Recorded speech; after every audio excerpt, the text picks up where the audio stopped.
Kita bayangin dulu aja, film Indonesia hitam putih. Lu ngejual ke produser gimana, men? Susah banget. Tapi perlu kita yakinin ini bagus banget, ternyata hitam putihnya ini nggak cuma format, tapi juga ngaruh ke plot cerita yang... Ya.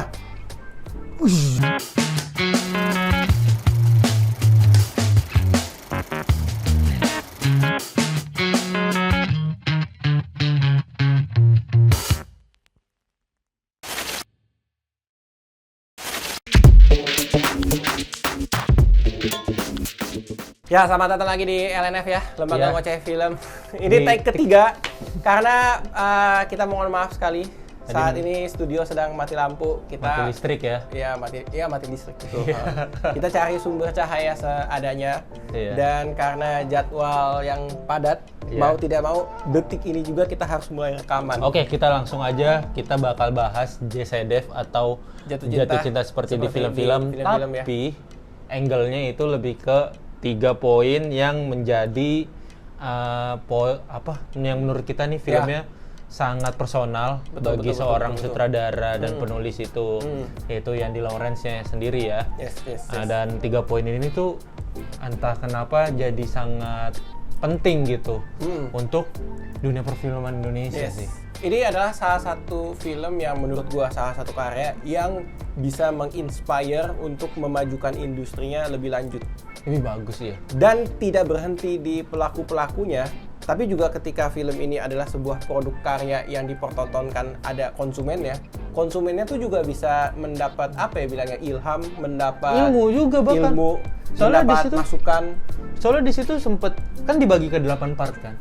Sequence ya bilangnya ya. 8 sequence, dan itu adalah 8 sequence itu adalah cara penulisan film gitu. Salah satu metode. Kita tuh diajarin banyak soal behind the scene, cara menulis, cara penulisan, betul, cara produksi filmnya juga gitu. Tapi udah seru kan pembahasannya. Iya, tapi ini tuh berangkat dari seorang Yandi Lawrence yang pengen ngasih pesan ke ibunya. Sepersonal itu kan, maksudnya lu pengen kasih pesan ke ibu lu, tapi lu malah bawa-bawa industri lu, profesi lu, dan sampai ke konsumennya, penontonnya gitu. Betul.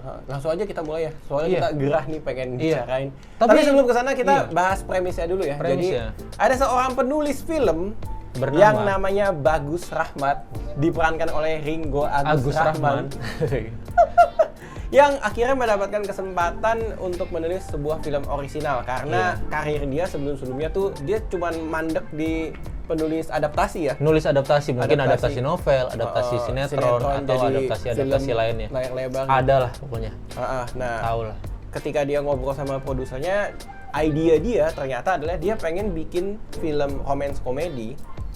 Judulnya Jatuh Cinta seperti di film-film, ke referensi judul film utamanya ya. Dimana ada seorang penulis film yang berusaha untuk bikin teman SMA-nya jatuh cinta sama dia, seperti di film-film, dengan bermodalkan si kisah nyatanya gitu. Iya, kisah nyatanya si teman SMA-nya ini suaminya tuh baru meninggal gitu, jadi dia baru menjanda. Nah, twistnya adalah dia mau bikin film ini hitam putih. Nah, tapi ini kita bayangin dulu aja, film Indonesia hitam putih. Ya. Itu lu ngejual ke produser gimana, men? Susah banget. Itu juga ngeyakinin penonton, nih film hitam putih, apa menariknya gitu. Tapi perlu kita yakinin ini bagus banget, ternyata hitam putihnya ini nggak cuma format, tapi juga ngaruh ke plot cerita yang... Jadi itu lumayan mungkin meledak, kita pas nonton di awal, kita punya tanda tanya besar. Ini berhasil nggak nih kalau treatmentnya hitam putih? Tapi di ending itu semua terjawab.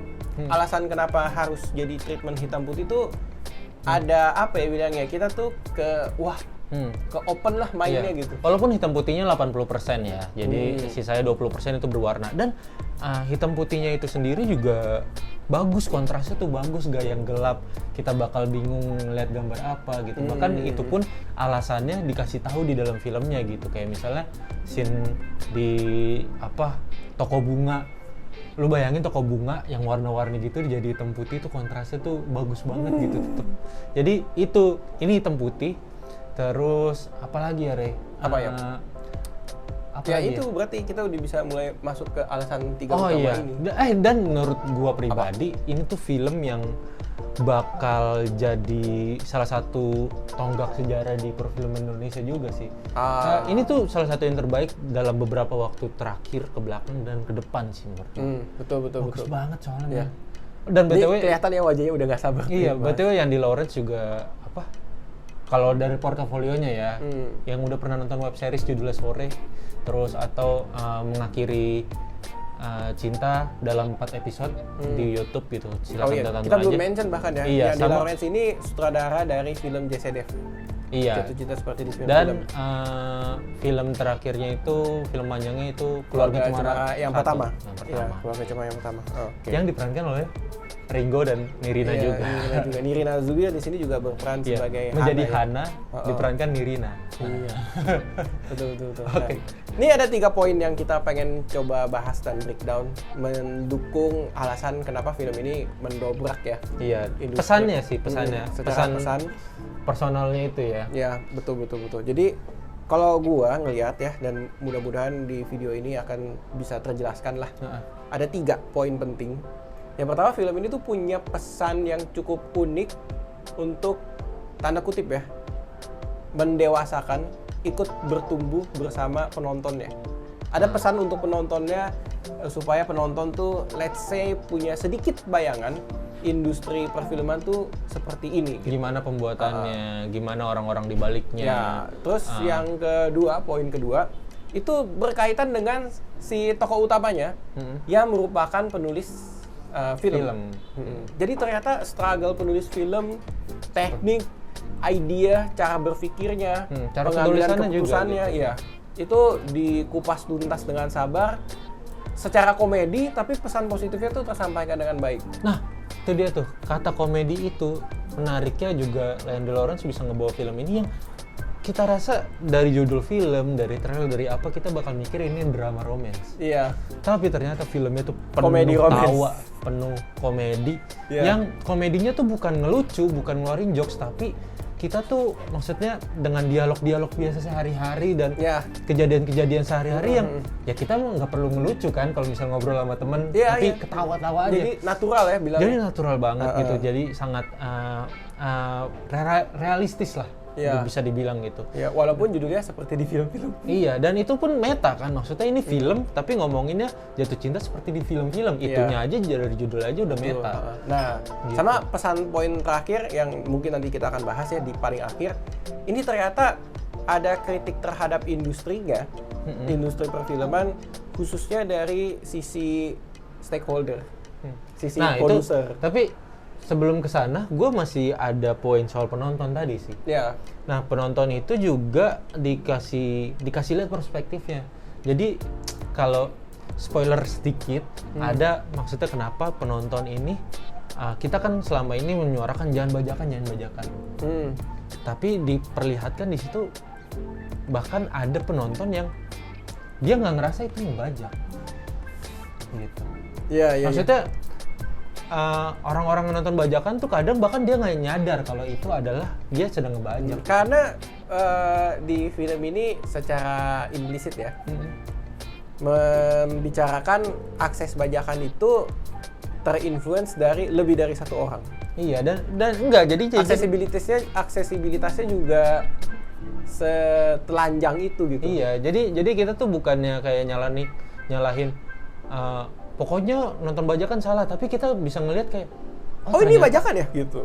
Oh, ternyata ada orang-orang yang gua rasa banyak juga gitu di daerah-daerah juga kayak mereka nggak tahu tuh nonton bajakan tuh salah gitu. Nah, ini kayak pengalaman Kak Upi mungkin bisa dijelasin. Iya, gua pernah pulang ke daerah gitu, pulang kampung naik kapal ya.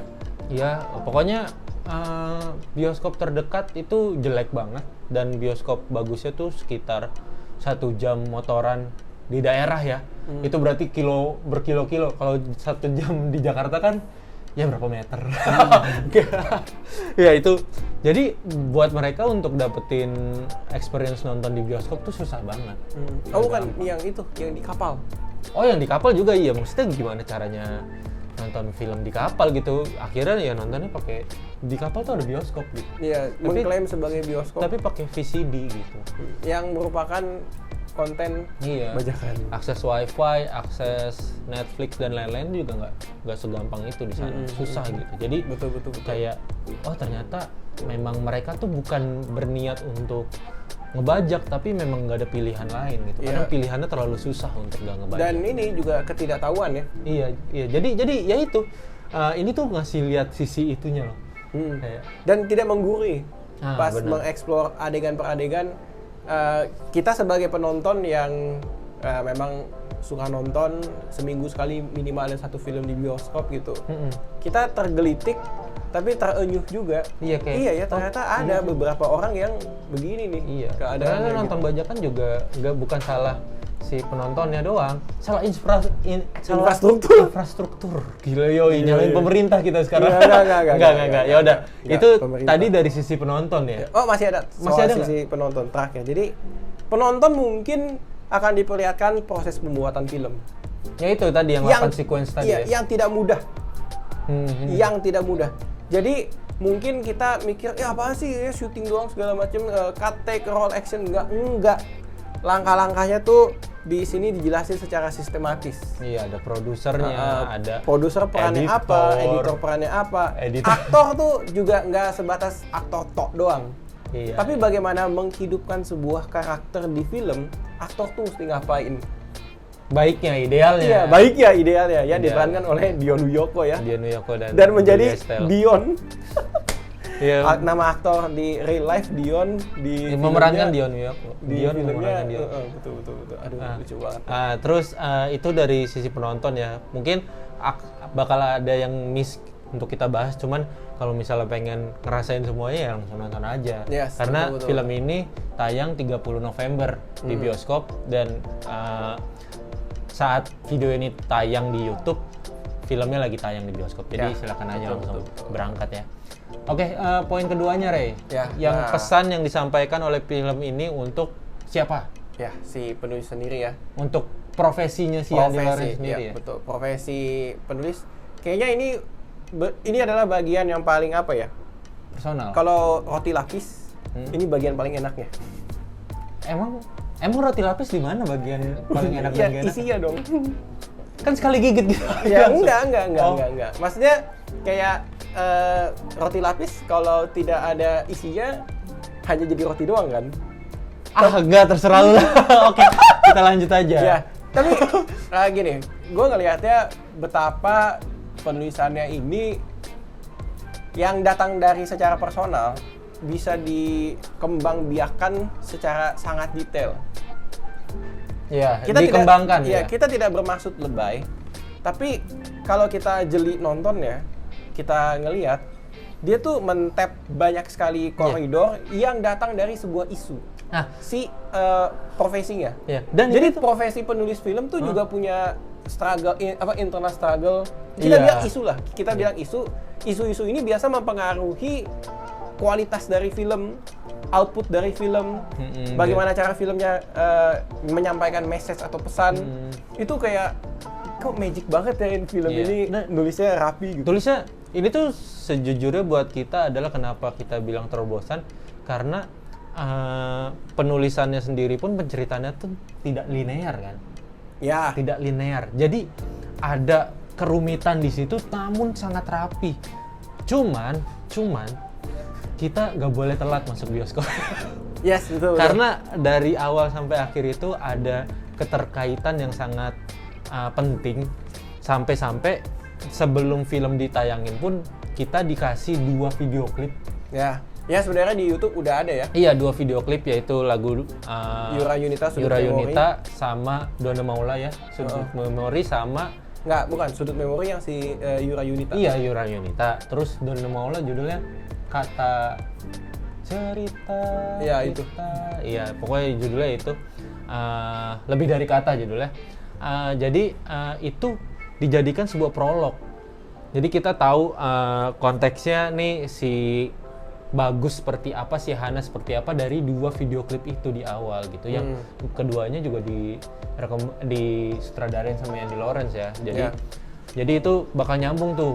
Pokoknya masuk bioskop jangan sampai telat karena pesan-pesannya itu sangat rapih ditata di dalam filmnya dari awal sampai akhir. Betul. Nah itu dari karakternya sendiri pun kan seorang penulis ya.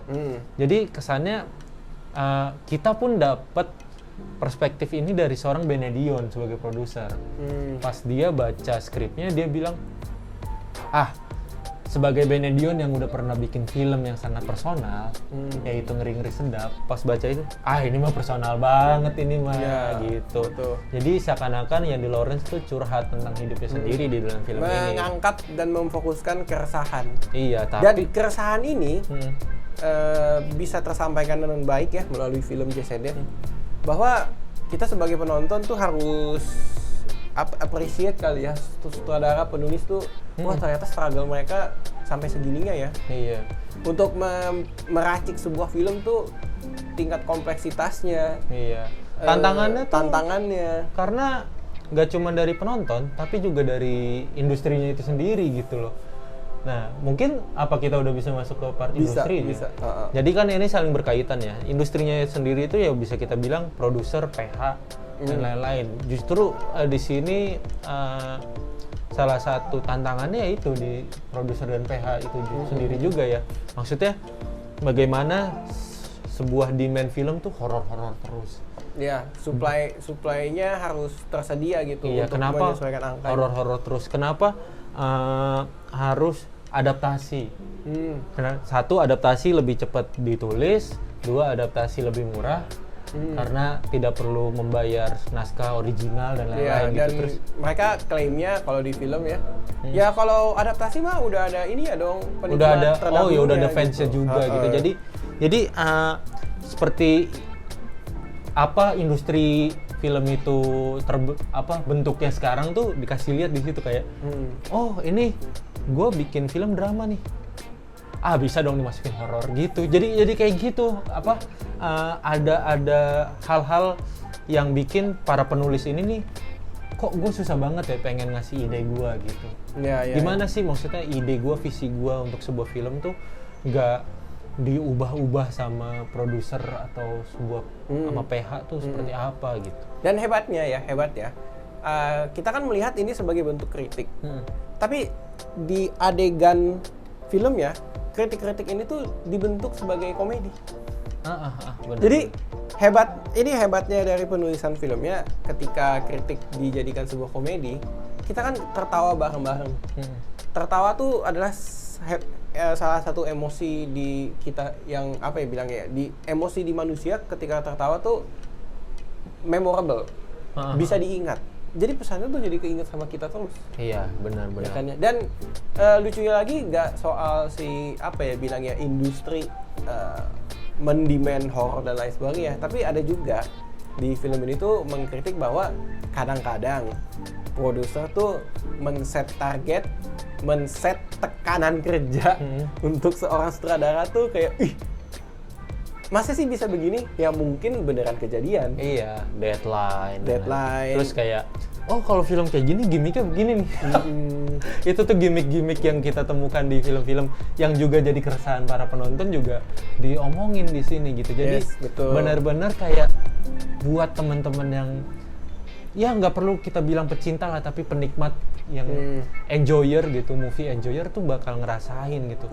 Dan ini ya kayak mungkin kalau orang-orang yang jarang nonton film, ketika nonton film ini sedikit mendapatkan bayangan, walaupun masih bertanya-tanya bener nggak sih kalau di real life industrinya seperti ini, itu bisa kejadian. Sangat ini. Dan dikasih lihat ya bukan produser dan penulis, tapi ada sutradaranya juga, ada orang di lapangan yang pas syutingnya, aktornya juga, ada editor. Sudut pandang editornya juga bagus banget. Cara kerja seorang editor di dunia perfilman, cara pandangnya terhadap kalau bikin adegan kayak gini nih. Iya, itu bagus banget. Dan kalau bisa dibilang, tadi gue di awal sempat ngomong film ini tuh bikin kepala gue meledak ya. Tapi kayaknya lebih cocok film ini tuh bikin kepala gue tuh berbunga-bunga, karena gue nggak nyangka gue bisa sesuka ini sama film Indonesia gitu. Maksudnya anjir, Indonesia udah sampai di level ini gitu, bisa menertawakan sisi baik dan buruknya industri mereka sendiri gitu. Sudah bisa berkarya seperti ini gitu loh. Yeah. Yang gue rasa film kayak gini, pokoknya kalian nanti cobain aja sendiri. Film kayak gini tuh bakal jarang muncul, even dari Hollywood. Hitam putih ya. Gak cuma hitam putih, tapi cara penceritaannya yang seperti ininya pun yang bisa dibilang ini apa ya, Oppenheimer-nya Indonesia. Oppenheimer-nya romcom ya, dan itu bisa dibilang berlebihan tapi tidak salah juga, karena banyak banget elemen yang bisa disama-samakan gitu, bisa dicocok logikan dengan Oppenheimer. Yeah. Tapi Oppenheimer kan, ini ikut-ikutan Oppenheimer. Enggak, men. Ini skripnya sudah dibuat sejak 5 tahun lalu. Ya, 2018-an. Nah, dan Oppenheimer kayaknya juga segituan juga sih. ya maksudnya kan Berarti berpikirnya barengan. hasil akhirnya kan baru kelihatan, Oppenheimer ternyata begini. Iya, betul. Untuk orang bisa meniru kan harus melihat hasil akhirnya Iya, dulu. jadi bukan karena sudah tayang satu terus ini mengikuti ini, enggak, orang proses pembuatannya. Jangan-jangan Yandy Lawrence sama Christopher Nolan dapat wahyu yang sama dari malaikat yang sama. Buatlah film seperti ini. Wah. Oke.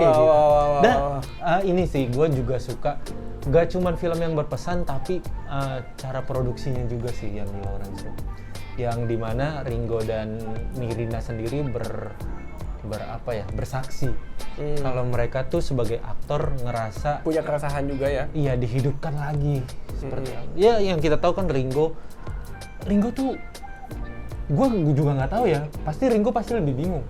Kita tuh ngeliat Ringo sebagai komedian, tapi apakah dia pernah main komedi gitu?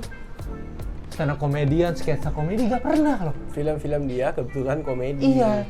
Nah itu dia, jadi dia tuh sempat ngerasain kayak, gue gimana nih karakternya? Lu mah udah komedi-komedi aja gitu, digituin sama industri gitu. Sedangkan Nirina juga kayak filmnya dia selalu romcom gitu. Keibuan. Iya, sampai keibuan justru baru. Sampai akhirnya 3 tahun. Enggak kan pas di cerita pengalaman dia ya ada gitu. Iya, romcom. Akhirnya dia memutuskan 3 tahun berhenti main film. Setelah itu baru tuh ketemu Yandy Lawrence dari ada film sebelumnya, abis itu baru ketemu Yandy Lawrence di betul. Keluarga Cemara gitu. Keluarga Cemara tiba-tiba, pertama. kok gue yang biasa romcom tiba-tiba disuruh jadi ibu gitu. Itu keresahan-keresahan yang mereka biasanya kok gue jadi aktor gak asik ya. Pas ketemu Yandy Lawrence, dia tuh menghidupkan lagi jiwa keaktoran seorang Nirina dan Ringo gitu. Jadi bilangnya aktor aktris dalam berperan di sebuah film tuh gak sesimpel lo disuruh acting cut gitu, enggak, bahwa mempelajari karakter, mendalaminya, punya sebuah kedalaman. Benar. Nah, dan mereka sempat bersaksi ya. Jadi yang didatengin duluan ya Nirina dan Ringo duluan. Setelah itu Yandy, Nirina dan Ringo nyari investornya, nyari PH mana yang mau bikin film ini. Jadi aktornya yang dilibatin gitu loh. Bukan Yandy ke PH dulu baru PH nyari aktor gitu. Tapi aktor dulu baru mereka bertiga ini nyari PH. Jadi gitu. disebutnya bilangnya passion project berarti ya. Passion project 5 tahun, men. 5 tahun walaupun memang ada pandemi 2 tahun itu ya. Cuman ya 5 tahun, makanya terlihat sekali dari press con-nya itu Nirina dan Ringo sangat bangga ya. Dan gue bisa meyakini, ya gue yakin orang-orang juga bakal banyak yang setuju kalau ini penampilan terbaik Ringo dan Nirina untuk sampai detik ini. Iya, dan gue rasa gue ngefans nih sama actingnya Ringo di sini. Gue sempat ngomongin di bagian ini, sambil bagian ini, gila gue bisa ngerasain berubah karakter gitu. Ya. Berubah aura si Ringo. Dan di sini gue bener-bener ngeliat Ringo, ini aktor. Dia beneran aktor, kenapa dia komedian? Iya, betul. Nah, ini yang lebih hebatnya lagi ya, ngomongin soal acting. Mungkin tadi kita baru sempat sedikit-sedikit ya. Treatment cara bercerita film ini kan ada alur maju, ada alur mundur. Dan ini tuh kayak Inception, film dalam film. Mimpi dalam mimpi. Iya, mimpi dalam mimpi, film dalam film. Dan kayak kalau jumlah lapisannya kita nggak akan spoiler berapa, biar kalian pas nonton seru. Tapi kalian bisa bayangin setiap lapisannya Ringo dan Nirina Zubir beserta aktor-aktor lainnya itu bisa jadi orang yang berubah total secara karakter, menunjukkan Kecuali dia New York karena dia menjadi dirinya sendiri. Enggak. Iya, itu menunjukkan bahwa penulisannya yang sangat rapi ini dieksekusi dengan sangat baik. Jadi satu aktor Ringo ya is Ringo, tapi di film ini bisa jadi 1, 2, 3, 4, 5 dan seterusnya gitu. Benar. Ya kan, kompleksitas itu kalau nggak bisa terbedakan dengan baik, filmnya nggak akan seseru yang kita rasakan kemarin ya. Benar.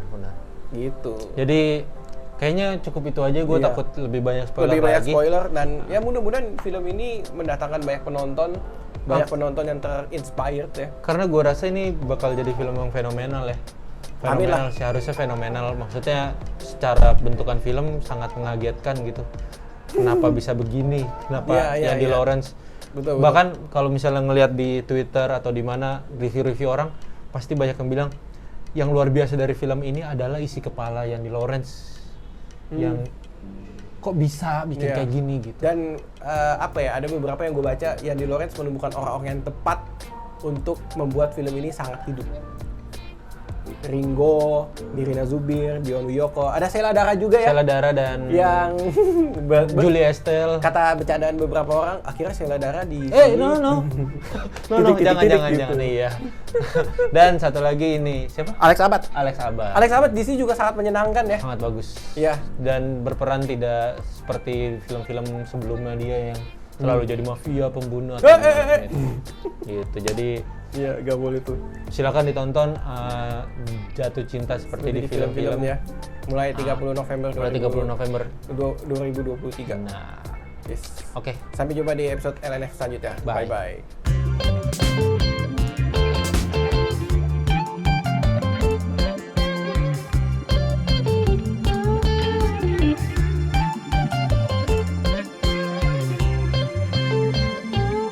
Thank you.